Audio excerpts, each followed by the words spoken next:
श्रीपादकमलं श्रीगुरागमस्तवक्षं श्रीरूपं शत्रुजातं शारुणरुगुणकमनित्यमृतं सजीवं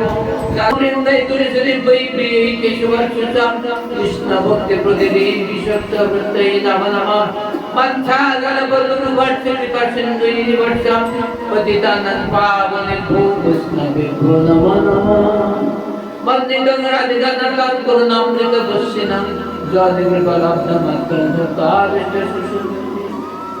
मन्थागलबधुर्वर्षं पतितानं पावनेभ्यो वैष्णवेभ्यो नमः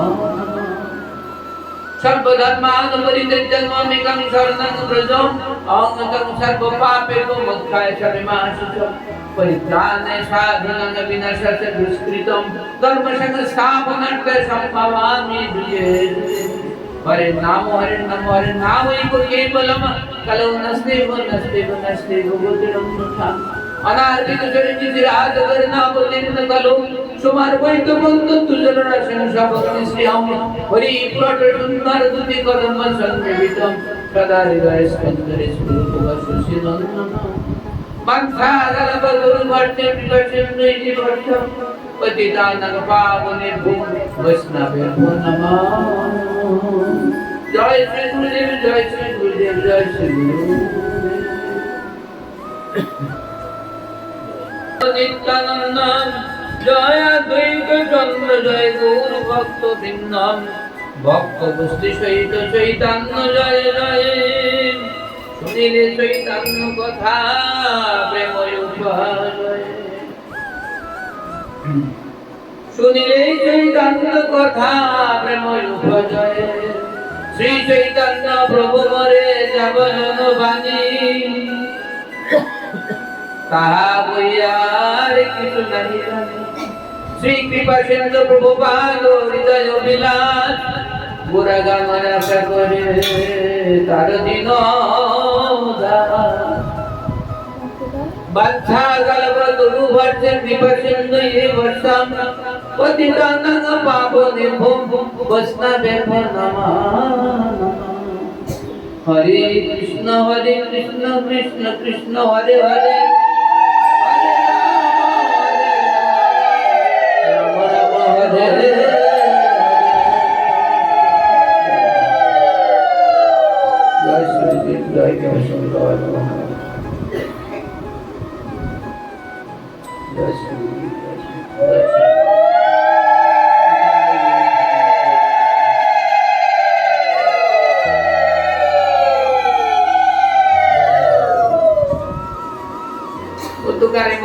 অনুষ্ঠান আপনারা অবগত আছেন আজ এই মহান দিনে শ্রী ভগবানের লীলা কথা শুভ হরিবাস সেই হরিবাসের দিবসের কথা আপনারা শোনাবেন মা সৌভাগ্য আজ আমরা এই মহান দিনে একত্রিত হয়েছি এবং হতে পেরেছি ভগবানের মহান তাই আজ বিশ্ব সংসারে আপনারা অবগত আছেন এই আজ হরিশয়ন একাদশীর কথা আমি সর্বকে এই শ্রী হরিশয়ন একাদশীর কথা আলোচনা করে এখন ভাগবত অনুষ্ঠান ভাগবত আলোচনা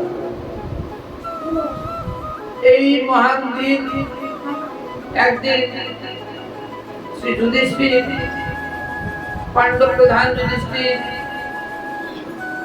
ভগবান কৃষ্ণচন্দ্রের কাছে জিজ্ঞাসা করিয়াছিলেন হে ঠাকুর হে অনাদি গোবিন্দ হে দ্বিভুজ মুরলীধর হে কৃষ্ণ আমাদের সবারই প্রভু তাই আমি যুধিষ্ঠির আমি পাণ্ডব প্রধান যুধিষ্ঠির আপনার কাছে একটা করজোড়ে আবেদন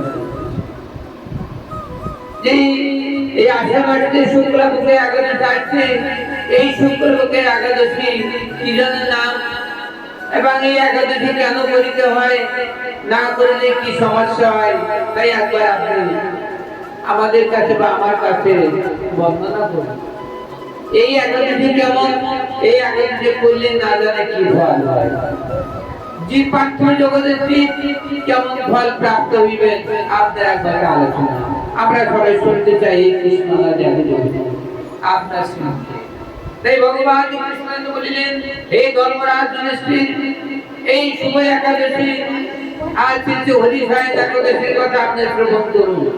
যত না পুণ্য, যত না কিছু পুণ্য কর্ম আছে, সমস্ত পুণ্য কর্মের থেকে শ্রেষ্ঠ মহান কর্ম এই হরিশায় একাদশী পালন করা। পার্থিব জগতে যত না পুণ্য প্রভাব আছে, যত না পাপের ফলনের দিক আছে, সমস্ত দিক বিবেচনা করিয়া দেখা যায় যে এই হরিশায় একাদশীর মতো এত পাপের ফলনের দিক আর দেখা যায় না। এরকম কর্ম দিন আর কখনোই দেখা যায় না।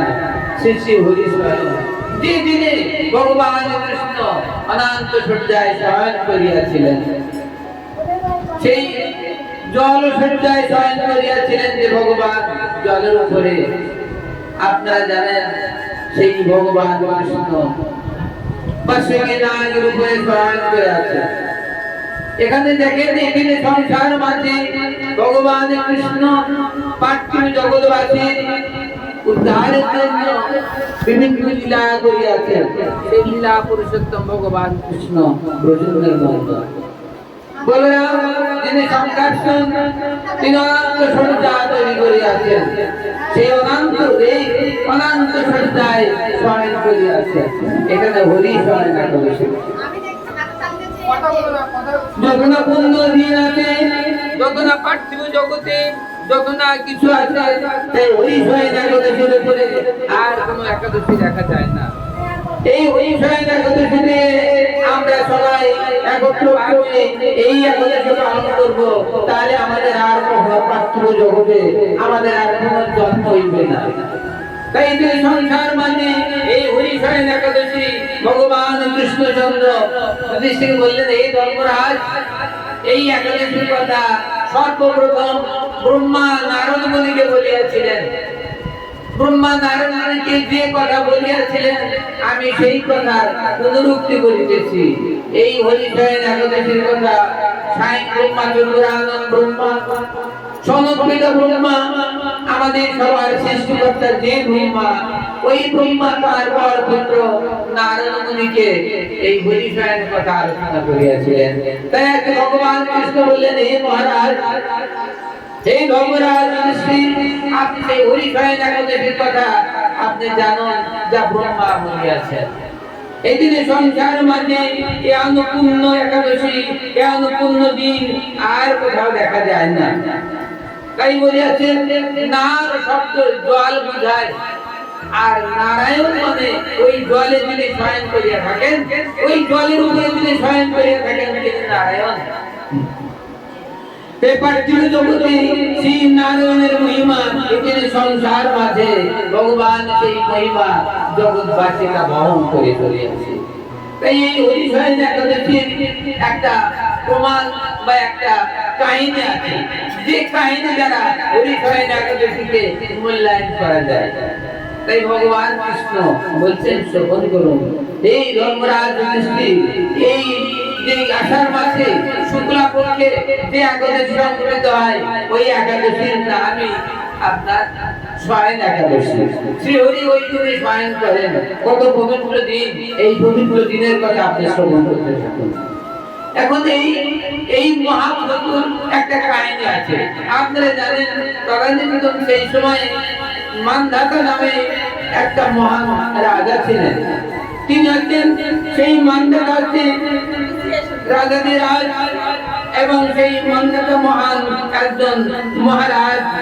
সেই মান্ধাতা এত উদার প্রকৃতির, ধর্মশীল, এবং তিনি হচ্ছেন প্রজাবৎসল।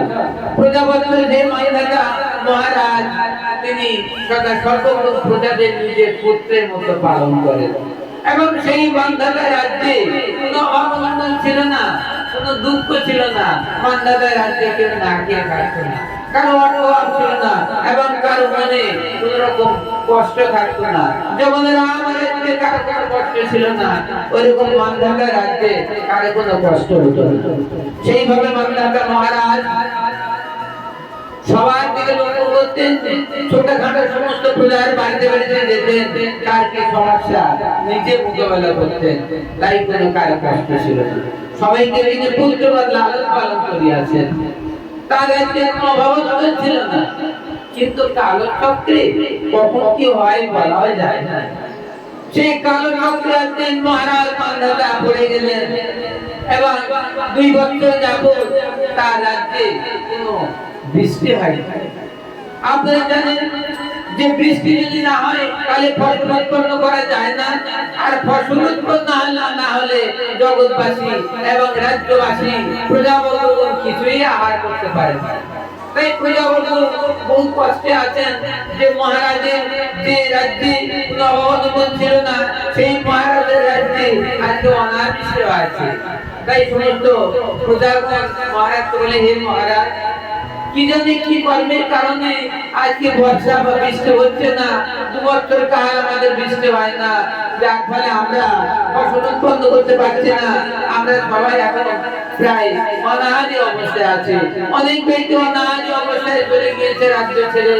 তাই বলছে, হে মহারাজ, আপনার এই সুন্দর এই জগৎ, আপনার সুন্দর রাজ্য, আপনার নিজ হাতে গড়া এই রাজ্যখানা এবং প্রত্যেকটা মানে রাজ্যের রাজ্যবাসীগণ সবাইকে আপনার পুত্রবৎ লালন পালন করেন।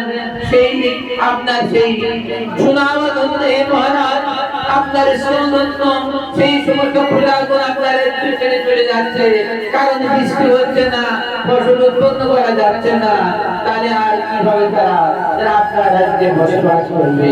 তাই হে মহারাজ, আমরা সবাই পরজোরে আপনার কাছে বিনতি করছি, আপনাকে বিধান করুন, বিধান করুন, বিধান করুন, যাতে এই রাজ্যে ফসল ফলানো যায় এবং সুন্দর বৃষ্টি ধারা নেমে আসে এবং রাজ্যবাসী শান্তির সঙ্গে পুনরায় আবার আগেকার মতো এরকম শান্তির সঙ্গে তোমার এই মহান রাজ্যে বসবাস করতে পারে।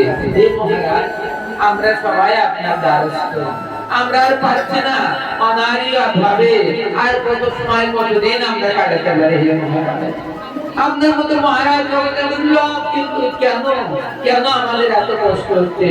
আপনার এই সুন্দর রাম রাজ্যের মতো রাজ্যে আজকে আমাদের কেন কষ্ট হচ্ছে?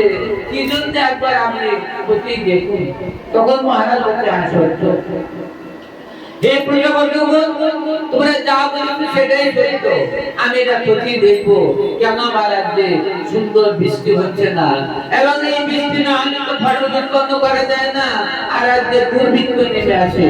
যে রাজার রাজ্যে দুর্ভিক্ষ নেমে আসে, সে রাজার আর প্রজাগণ থাকে না। তাহলে প্রজা না থাকলে রাজা থাকে না, যেমন ভক্ত না থাকলে যেমন ভগবান থাকে না। তাই আজকে ভক্তের প্রভাবে প্রেম আছে, এদিকে সংসারও আছে, ভক্তের প্রভাবে প্রেম আছে। তাই ভক্তই ভগবানের সবকিছু। তাই ভগবান বলেছেন না, ভক্ত আমার মাতা পিতা, ভক্ত আমার সব। এই ভক্ত আমার নাম রেখে মাঝে থাকা কেন? কারণ ভক্তের আমার পরম, ভক্তগণ আমার ভালোবাসে। সেই ভালোবাসার কারণে ভক্তগণ আমার বাঞ্ছা কল্পতরু নাম দিয়েছে। কাজে কাজে আমি সবার বাসনা পূর্ণ করবো, তবে আমি ভক্ত বৎসল হই। সেরকম এই মান্ধাতা মহারাজের কাছে সেই পূজাবর্গণ দাবি করিয়াছে। মান্ধাতা যখন ভাবছে ঠিক আছে, এবার উনি পাত্র মিত্র নাথের সবার সঙ্গে একটা বৈঠক করে এই মহারাজ এই রাজ্য ছেড়ে বনগমন করিল। বনের মধ্যে মান্ধাতা মহারাজ গমন করিলেন এবং বনের মধ্যে অনেক দিন চলাচল করতে থাকলেন। বিফল ফল হতে মান্ধাতা মহারাজ হতে ঠাকুর, আমার এই রাজ্যে একটা কি হইবে না, আমার অরাজকতা কি ভালো হবে না, আমার রাজ্যের বাসীগণ আবার পুনরায় ফিরে আসবে না, সুবলা সুফলা শ্রেষ্ঠ শ্যামলা আমার এই রাজ্য আবার পূর্ণ হবে না। এই শ্যামলা স্বচ্ছ শ্যামলায় আমার এই রাজ্যখানা আবার সেই সুবৃষ্টি বৃষ্টিত হইবে এবং সেই সুন্দর সুশীতল বাড়ি ধারা বর্ষিত হইবে। আমার রাজ্য আবার সিংহাদি বজাইবে, ফলে ফুলে পরিপূর্ণ হইবে এবং আমার মাটিতে সুন্দর ফসল উৎপন্ন হইবে এবং সেই ফসল দ্বারা প্রজাগণের লালন করতে পারিবে। তাই ভগবানের মহান দয়ায় মান্ধাতা ভাবছে কি করা যায়। এখন একদিন ছেড়ে বনবাসী হয়ে গেলেন। মান্ধাতা দেখেছেন এই প্রজাদের সুখের জন্য আজকে মহারাজ সমস্ত সুখকে বিসর্জন দিয়া বনবাসী হয়ে গেলেন।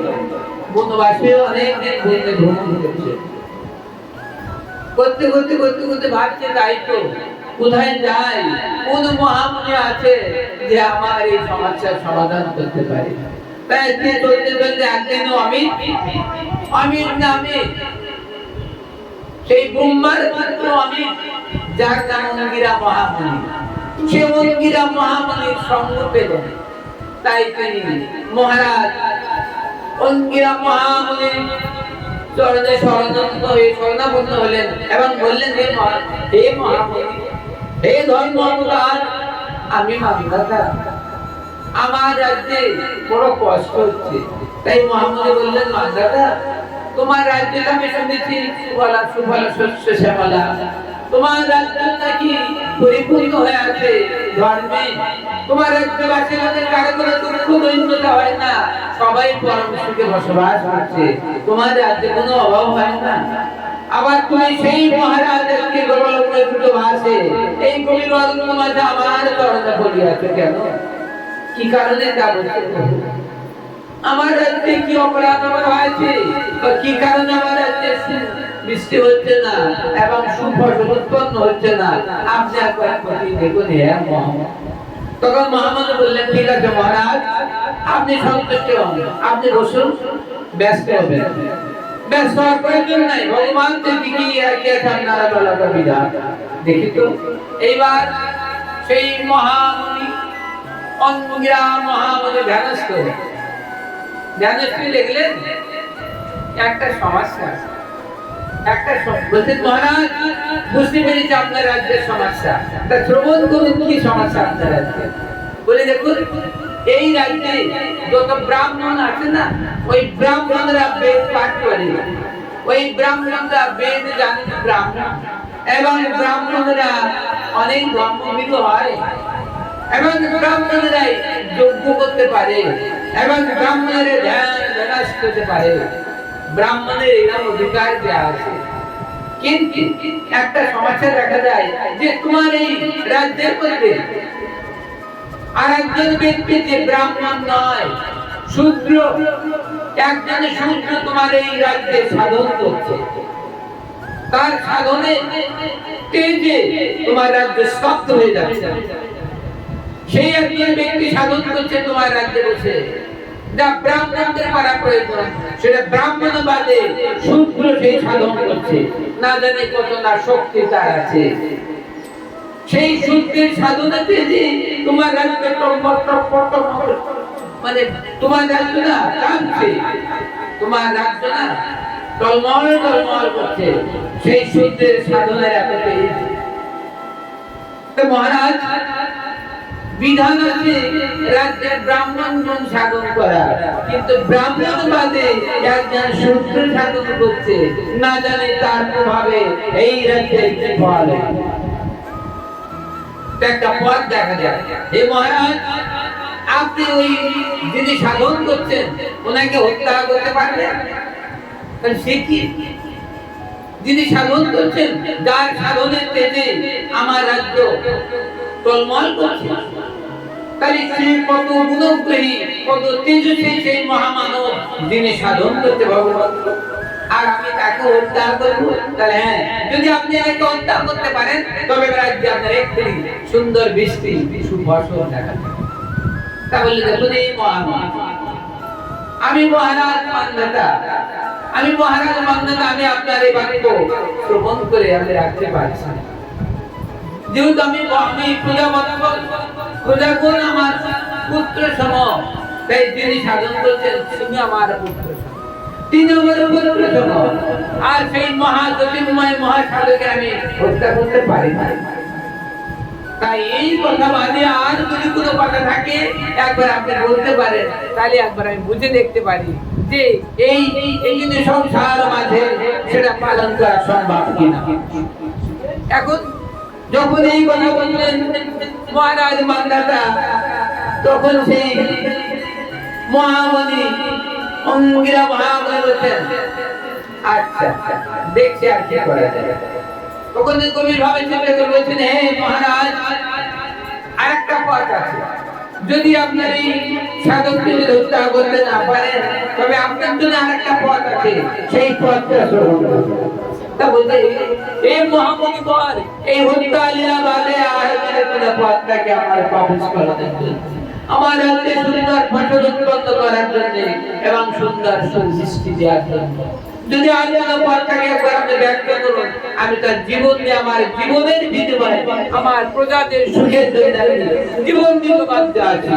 আমি মহারাজ রামদাস প্রজার সুখের জন্য আমি আমার জীবনকে ত্যাগ করব। বলুন হে মহামণি, আর কোনো পথ আছে না? মহামণি কি সময় পরে বললেন, হে মহারাজ, আর একটা পথ আছে। সেই পথটা কি জানেন? সেই পথটা একটা অতীব সহজ পথ। সেই পথের সন্ধান আমি বলছি। এই সামনে যে আষাঢ় মাস আসছে, ওই আষাঢ় মাসে শুক্লা পক্ষ যখন উদয় হয়, ওই শুক্লা পক্ষে একটা একাদশী থাকে। সেই একাদশীর নাম হচ্ছে হরিশয়ের একাদশী। শ্রী পরমেশ্বর ভগবান শ্রী হরি এই আষাঢ় মাসের শুক্লা পক্ষে উনি শয়ন করেন বলে শয়ন একাদশী নাম করা আছে। সে হরিশয়ের একাদশী।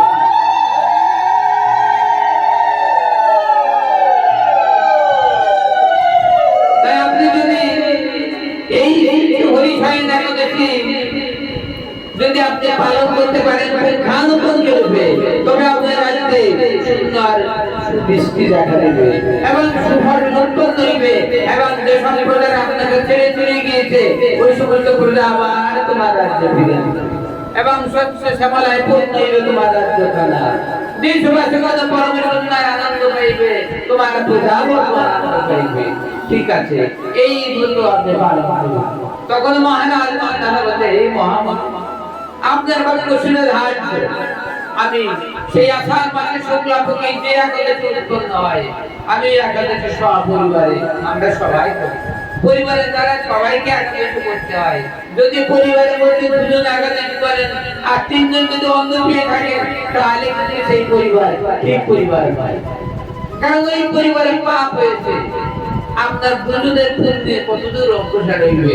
যার পাঁচজনতে দুজনের পূর্ণ হয়েছে আর তিনজনের অপরাধ হয়েছে।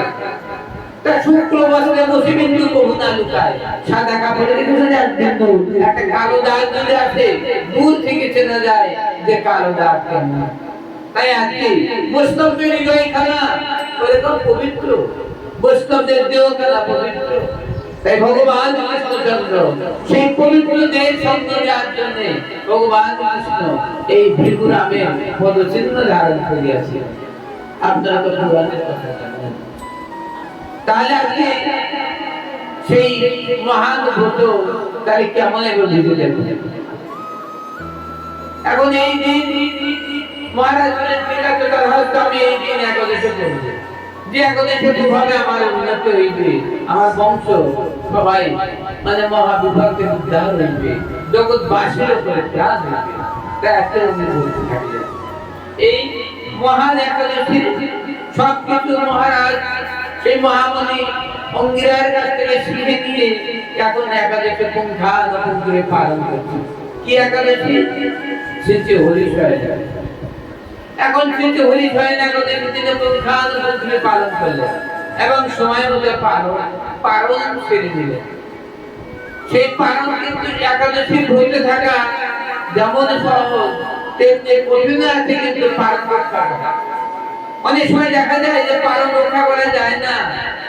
একাদশী করলাম কিন্তু পালন করি না, সময় পাই না, আর অনেক ঘুরে ঘুরে পালন করতে পারি না। রান্না করতে করতে বেলা 10টা বেজে গিয়েছে, 9টা বছরের মধ্যে পালন শেষ হয়ে যায়। আপনারা জানেন এই আজ হরিবাসর এর যে আগামী দিনে যে পালন আছে না, এই 9টা 25-এর মধ্যে আমাদের পালন সফল করবে। যদি আপনি 10টা 11টা পালন করেন কোনো লাভ নেই, আর অপরাধ। তাই আজকে এই মহান ব্রতের জন্য বসে রাখলেন মহারাজ মান্ধাতা। তারপরে ঠিক সময় মতো তিনি ব্রত পালন করলেন। ব্রত যখনই পালন করলেন এবং তারপর দিন যেই পালনের কাজ শেষ করলেন, তখন সুন্দর সুশীতল বারিধারা রাজ্য সহ সমস্ত রাজ্য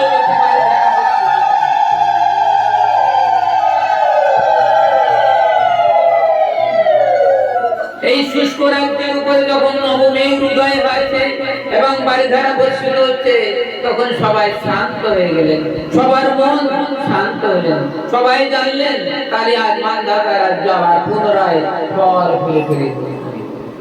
এখন এইভাবে ঠিক ঠিক তাই হলো, মান্ধাতার মহারাজ্য আবার সুন্দর শ্যামলা শস্য শ্যামলায় পরিণত হলো এবং সেই বৃক্ষলতাগুলো সবই আবার প্রস্ফুটিত হলো এবং সমস্ত মহা মহা পুণ্যবান মহা মহা সেই বৃক্ষগণ, যেসব বৃক্ষ জগতে দুর্লভ, সেই সব বৃক্ষ রাজ্যে আবার উদয় হলেন এবং সেই মান্ধাতা রাজ্যে যত না রাজ্যবাসী ছিলেন, যত প্রজা ছিলেন, সবাই সুন্দর ভাবে সেই সুন্দর দেশে, সেই মান্ধাতা মহারাজের সেই পবিত্র দেশে বা পবিত্র রাষ্ট্রে আবার সুন্দর ভাবে এই প্রজাবর্গগণ লালন পালন হতে থাকলেন।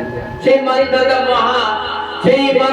মহারাজের রাজ্যে আর সমস্যা নাই, সবাই সুন্দর ভাবে আবার রাজত্ব করছে এবং সবাই প্রজাবর্গগণ সুন্দর ভাবে বসবাস করছেন, কার কোনো অভাব অনটন নাই। এই মহান একাদশী আজকে আষাঢ় মাসের শুক্লাপক্ষে যে একাদশী সংগৃহীত হয়, এই একাদশীকে শ্রী হরিশয়ন একাদশী বলে। তাই আমরা যারা পার্থিব জগৎবাসীগণ আছেন, আমরা যে আমাদের সৌভাগ্যবশত গুরুদেবের মহান আশীর্বাদে আমরা আজকে এই হরিশয়ন একাদশী আমরা উপবাসে আছি। তাহলে দেখা যায় এরকম যদি আমরা প্রতি বছর এই মহা মহাপ্রভুগণ আসেন, প্রতি বছর তারা ফিরে আসেন, একবার না একবার ফিরে আসেন। আজকে এই সময় যে আমরা হরিশয়ন একাদশী পাচ্ছেন, আগামী দিনে আবার হরিশয়ন একাদশী পেয়ে যাবে। দিনের দিন আপডাউন হতে পারে, কিন্তু আপনারা কে বলতে এই শ্রীমান মহাপ্রভু লীলা কথা দিয়ে আজকে হরিশয়ন একাদশীর আলোচনা করা হলো।